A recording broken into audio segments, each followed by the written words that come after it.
everybody, it's me, Miss Eliza. I am super excited to get to be your teacher today. I wish it was in person, but I'm excited to at least get to do this on video. Imagine me there with you guys teaching right now. I hope that happens soon, that we can all be together, but for now, this will have to do. So this week we're going to learn about Ruth and Naomi. Does anybody remember who we learned about last week before we jump in? I'll give you a hint. They held arms up. Remember we learned about Moses and his two friends who held his arms up? We're learning all about friendship. And today we're going to learn about Ruth and Naomi and how they were really good friends and how their relationship was full of kindness and love for one another. Before we jump in, I'm going to go ahead and say a prayer. So bow your heads and listen up, okay? God, I just want to thank you for letting us get to learn about you today. I'm so grateful for your Bible, that you give us so many stories of how we can learn to be loving and kind to one another. I just pray that we can really listen to the story about Ruth and Naomi and we can learn a lot from it. I pray that we're all really happy and healthy and safe, and I just thank you for all that you've done for us. Amen. All right, so we are learning about Ruth and Naomi, and I'm going to tell you a little bit about their story and who they are. Okay, so you guys see this? So there's a man named Elimelech, and don't worry, I'm not going to make you guys learn that name. Elimelech. You guys want to try to say it? Elimelech.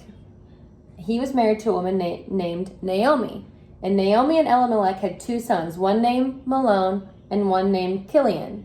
And they were both married. Malone was married to Ruth, and Kilian was married to Orpah.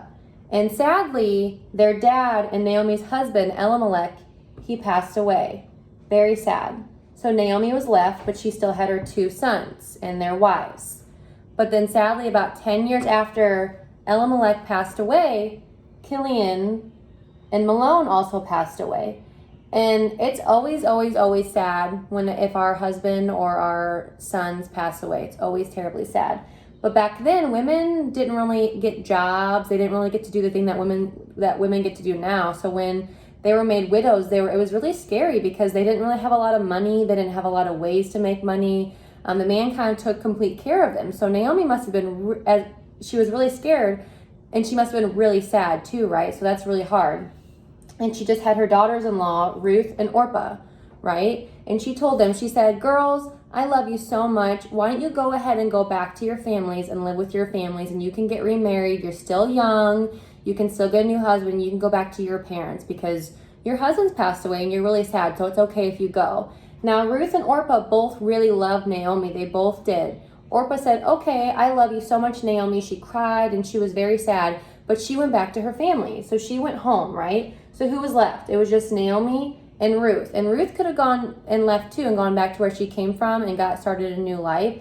But Ruth said, no, Naomi, I love you so much. I'm not going to leave you. Where you go, I will go, and where you live, I will live. And Naomi said, no, Ruth, just go. Please go. You don't have to stay for me.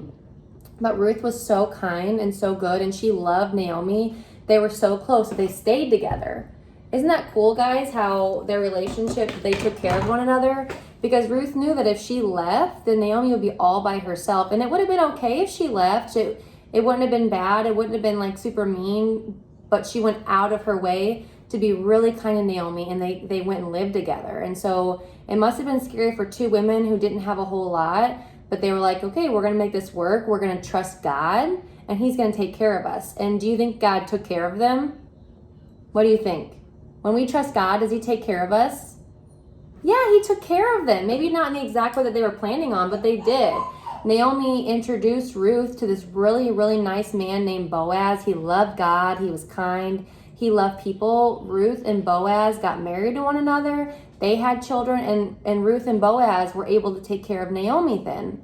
So even though they had something really sad and tragic happen to them, they stuck together. Their relationship kept them together, and their kindness and love for one another and their kindness and love for God, they stayed together. And because they did that, and because they put God first and trusted him, things worked out for them better than they might have expected, right? God really, really went above and beyond for them, just like he does for you guys.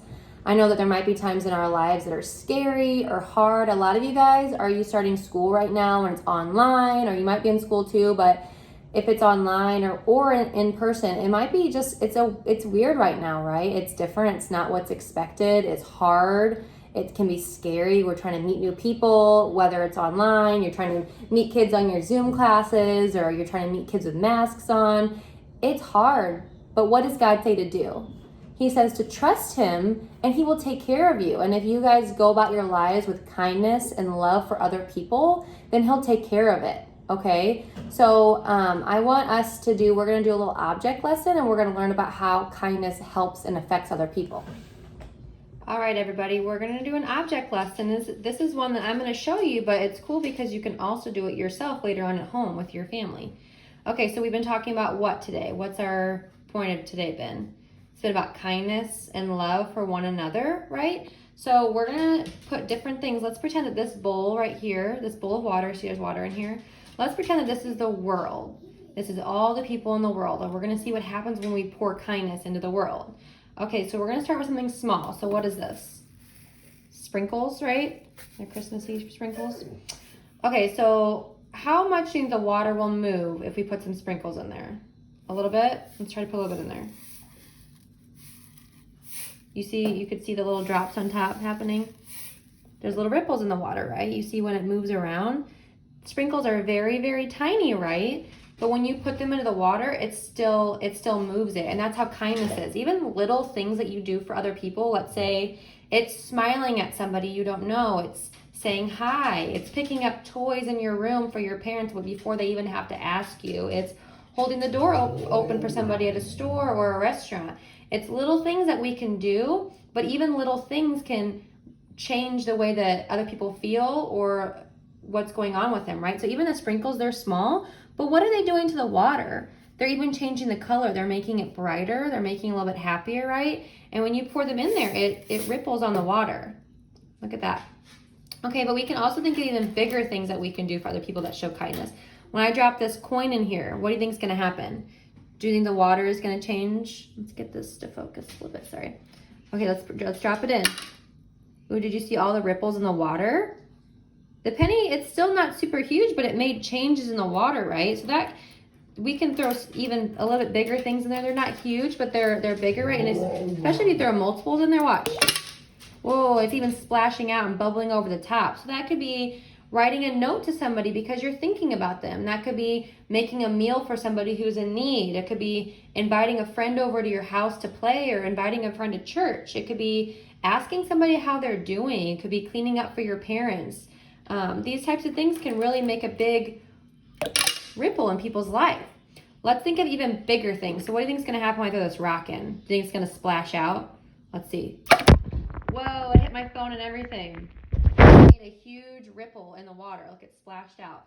So that kindness, big things, it could be knocking on somebody's door that you know and trust and saying, hey, can I help mow your lawn? Can I help do any housework? I know that you might need that. It could be visiting a nursing home where people are lonely and need friends and need kids who can cheer them up. You kids can really bring a lot of light to people's lives, whether or not you know it. It could be passing out food to somebody who needs it. There's all different things that make really, really big splashes in people's lives with our love. Do you think that Ruth, the way that she loved and was kind to Naomi, that made a huge splash in her life? It changed her life completely. If it wasn't for Ruth being kind to her, she would have been completely alone, and who knows what would have happened.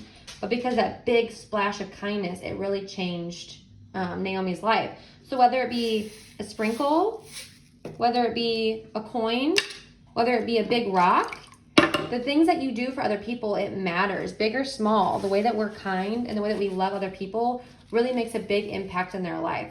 So I want you guys to talk about today and to be thinking today about how you guys can make a ripple effect in other people's lives with your kindness and with your love, because I know you guys are all able to do so many amazing things for people. All right, guys, so here are some questions for you guys to go over with your family or your friends.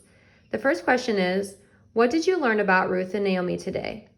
The second question is, who has shown you love and kindness? The third question is, how can you show love and kindness to others and make a ripple in their life? The fourth question is, what are some ways to make ripples of kindness, small, medium, and large? I can't wait to hear what you guys come up with. I am really excited I got to do this with you guys today. I miss you all and hope you have great weeks. Love you. Bye.